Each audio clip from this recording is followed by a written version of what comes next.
ओम नमः शिवाय शिवजी सदा सहाय। ओम नमः शिवाय गुरुजी सदा सहाय। गुरुजी के चरणों में कोटि कोटि नमन। जय गुरुजी संगत जी, कैसे हैं आप सभी। आशा करती हूँ गुरुजी की कृपा सब पर बनी हुई होगी। संगत जी, प्रस्तुत है आपके लिए दिव्य आभा अध्याय 18, जिसका शीर्षक है विवाह रक्षक गुरुजी। चलिए संगत जी शुरू करते हैं। मैं गुरुजी को जितना भी धन्यवाद दूं वह कम है। हम गुरुजी के पास अपने व्यापार संबंधी समस्या लेकर पहुंचे थे और उन्होंने हमें तुरंत अपनी शरण प्रदान करी, परंतु अभी उससे भी बड़ी परीक्षा शेष थी। मेरे विवाह को 35 वर्ष बीत चुके थे। हमारे एक पुत्र और एक कन्या है, दोनों विवाहित, और घर में एक पोती भी है। कहते हैं किसी को भी जीवन में सब सुख प्राप्त नहीं होते। मेरे पति की आदतों में बहुत सुधार संभव था। वह जीवन को आनंदपूर्वक जीना चाहकर भी परिवार के किसी उत्तरदायित्व को लेने को तैयार नहीं थे, और जब वह मद्यपान करते थे मुझे भय लगता था वह आक्रामक और अत्याचारी हो जाते थे। गुरुजी की दया से मेरे बच्चे सदा मेरे आधार रहे हैं। मैं गुरुजी के पास आकर उनसे अपने पुत्री के लिए संतान की कामना करती थी, अपितु गुरुजी पहले मेरे परिवार का वातावरण स्वच्छ करना चाह रहे थे। संतान सुख देना तो उनके लिए कोई बड़ी समस्या नहीं थी। एक दिन मैं गुरुजी के दर्शन के बाद घर पहुंची तो मेरे पति वहां पर नहीं थे। मुझे कोई चिंता नहीं हुई, क्योंकि वह गोल्फ खेलते हैं और सप्ताह में 4 दिन देर से आते थे। 62 वर्ष की आयु में भी उन्हें अपने मित्रों के साथ मद्यपान कर भोजन करने की आदत थी। मैंने क्रोध और प्रेम के दोनों मार्ग अपनाकर देख लिए थे, पर कभी सफलता हाथ नहीं लगी थी। मैं कभी उनका विरोध नहीं कर सकी, क्योंकि फिर वह अपना हाथ उठाने लगते थे। मुझे अत्यंत भय लगता था। अक्सर रात को उनके घर में प्रवेश करते समय किसी भी हंगामे की आशंका से मैं सोने का बहाना करती थी।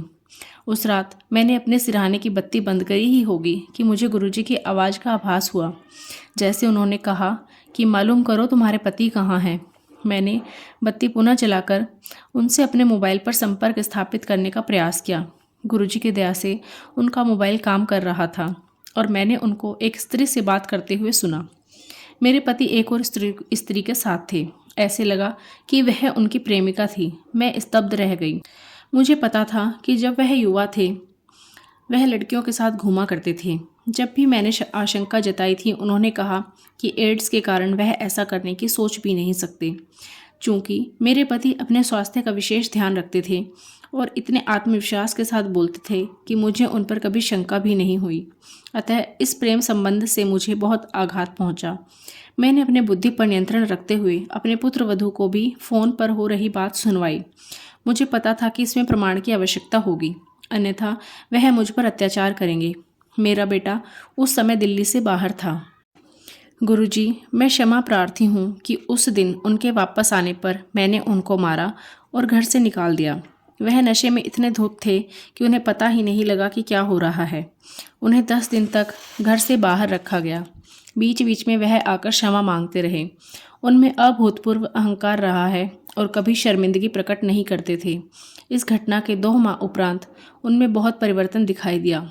मुझे 35 वर्ष तक कष्ट देने के बाद वह भले मानस हो गए। आज वह मुझसे, अपने बच्चों तथा पोतरे से अति प्रेम करते हैं।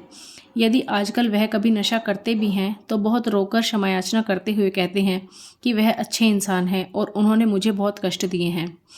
गुरुजी की कृपा से मैं सब कुछ भूल गई हूँ। मेरे पति और मेरा अगाढ़ प्रेम नवविवाहित दंपत्ति सा है। गुरुजी उन सब कष्ट सहने वाली महिलाओं को भी अपनी कृपा से धन्य करें। मैं सबसे गुरुजी के चरणों में आने का निवेदन करती हूँ। वह साक्षात भगवान है। मैं उनसे अथाह प्रेम करती हूँ। जय गुरुजी। शुक्राना गुरुजी। अनंतम शुक्राना गुरुजी। संगत जी, इस जर्नी को शेयर करने वाली आंटी जी का नाम नहीं दिया गया है। उन्हें एक भक्त कहकर संबोधित किया गया है। संगत जी, कैसा लगा आज का अध्याय हमें ज़रूर बताइएगा। अगर आप अपना सत्संग हमारे साथ शेयर करना चाहते हैं तो डिस्क्रिप्शन बॉक्स में मेल आईडी और व्हाट्सएप नंबर दिया गया है। आप कहीं भी अपना सत्संग रिकॉर्ड करके भेज सकते हैं। चलिए संगत जी, करते हैं गुरुजी का मंत्र जाप। ओम नमः शिवाय शिवजी सदा सहाय। ओम नमः शिवाय गुरुजी सदा सहाय। ओम नमः शिवाय शिवजी सदा सहाय। ओम नमः शिवाय गुरुजी सदा सहाय। ओम नमः शिवाय शिवजी सदा सहाय। ओम नमः शिवाय। गुरुजी सदा सहाय। गुरुजी की कृपा सब पर बनी रहे। सर्वदा भला करें गुरुजी, सर्वदा भला करें। इसी आशा के साथ आज के अध्याय को समाप्त करते हैं। जय गुरुजी संगत जी।